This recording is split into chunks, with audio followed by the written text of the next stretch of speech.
जिल्हा परिषद आणि पंचायत समितीच्या निवडणुका पुढे ढकलल्याचा फटका शिक्षकांना बसत असल्याचं दिसतंय। निवडणूक ड्युटी आणि सीटीईटी परीक्षा एकाच काळात असल्यामुळे अनेक शिक्षकांची परीक्षा बुडण्याची शक्यता निर्माण झाली आहे। 7 आणि 8 फेब्रुवारीला टीईटी परीक्षा असताना निवडणूक प्रक्रिया 7 ते 9 फेब्रुवारी दरम्यान सुरू राहणार आहे आणि त्यामुळे परीक्षा की ड्युटी असा कठीण प्रश्न शिक्षकांसमोर उभा ठाकलाय। आणि त्यामुळे एकीकडे सीटीईटीची परीक्षा देणं न्यायालयानं बंधनकारक केलेलं असताना निवडणूक ड्युटी लागल्यामुळे शिक्षकांसमोर यक्ष प्रश्न निर्माण झालाय। मात्र परीक्षा पुढे ढकलण्याचा निर्णय केंद्र सरकारच्या अखत्यारीत असल्यानं केंद्र सरकार आता या संदर्भात काय भूमिका घेणार हे पाहणं महत्त्वाचं असेल।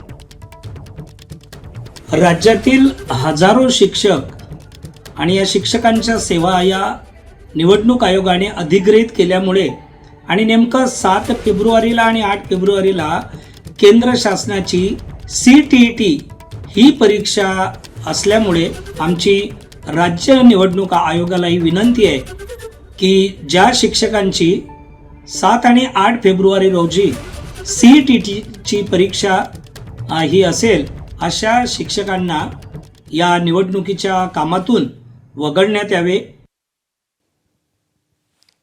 आपले प्रतिनिधी विजय केसरकर या संदर्भात अधिकची माहिती देण्यासाठी आपल्या सोबत आहेत। विजय, आता या सगळ्या प्रश्नातून तोडगा कसा काढण्यात येणार? शिक्षकांची जी मागणी आहे की ज्या शिक्षकांना ही परीक्षा द्यायची आहे त्यांना या निवडणूक ड्युटीतून वगळण्यात यावं, या संदर्भात आता निवडणूक आयोग तरी काही करणार आहे का? या संदर्भात काही अपडेट आहेत का?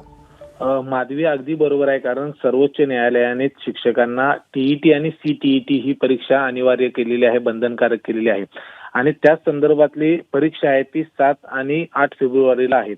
आणि हे सगळे जे सेंटर्स आहेत परीक्षा म्हणजे परीक्षा देण्याचे सेंटर हे मुंबई असेल, नागपूर असेल, अमरावती असेल, सोलापूर असेल, छत्रपती संभाजीनगर असेल अशा ठिकाणी आहेत। कारण त्यावेळी कुठल्याही शिक्षकाला चॉईस दिलेलं नव्हतं की तुम्हाला कुठल्या परीक्षा केंद्रावरती या ठिकाणी परीक्षा देता येणार नाही। त्यामुळे कोल्हापुरातील शिक्षक असेल तर त्याची मुंबईमध्ये किंवा अमरावतीमध्ये जर परीक्षेचे सेंटर पडलेलं असेल तर तो 7 तारखेला जाऊन एक्झाम देणं आणि परत येणं हे होणार नाही। आणि त्यामुळे जे शिक्षक या मतदान प्रक्रियेमध्ये त्यांना नियुक्त केलेलं आहे तर त्यांच्यावरची जबाबदारी काढून घ्यावी आणि अन्य व्यवस्था निवडणूक आयोगाने करावी अशी मागणी शिक्षक संघटनांनी केली। नक्कीच विजय, आणि आता त्यामुळे निवडणूक आयोग या संदर्भात काही विचार करेल का हे पाहणं महत्त्वाचं असणार आहे। धन्यवाद विजय या सविस्तर माहितीसाठी। एबीपी माझा, उघडा डोळे बघा नीट।